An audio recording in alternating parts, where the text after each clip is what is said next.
ایک کلاس میں ٹیچر نے سوال کیا کہ بیٹا تم کیا بنو گے؟ تو کسی نے کہا کہ میں ڈاکٹر بنوں گا، کسی نے کہا انجینئر بنوں گا، جس طرح بچوں کا ذہن بنا ہوتا ہے، فوجی بنوں گا۔ ایک بچے نے کہا کہ میں صحابی بنوں گا، بڑا بن۔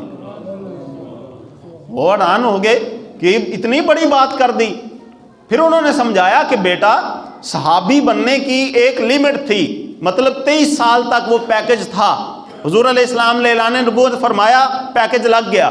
جب حضور کا وصال ہو گیا تو وہ پیکج ختم ہو گیا۔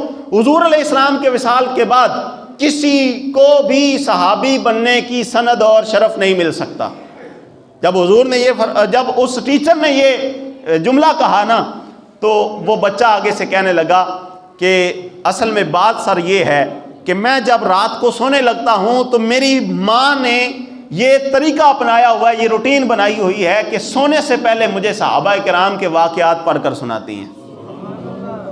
میں جب صحابہ کے واقعات کو سنتا ہوں تو مجھے اندازہ ہوتا ہے کہ اصل انسان اور اصل مسلمان تو وہ تھے، حضور علیہ السلام سے کامل عشق رکھنے والی ہستیاں تو وہ تھیں۔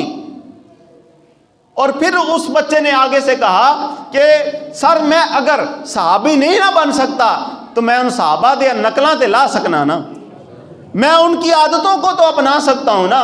جس طرح وہ مصطفیٰ کریم علیہ السلام پر اپنی جانیں قربان کرنے کے لیے ہر وقت تیار تھے، میں بھی اسی طرح حضور علیہ السلام کے لیے اپنا تن من دھن سب کچھ قربان کرنے کے لیے تیار تو ہو سکتا ہوں۔ اگر میں صحابی نہیں بن سکتا تو میں ان کی عادت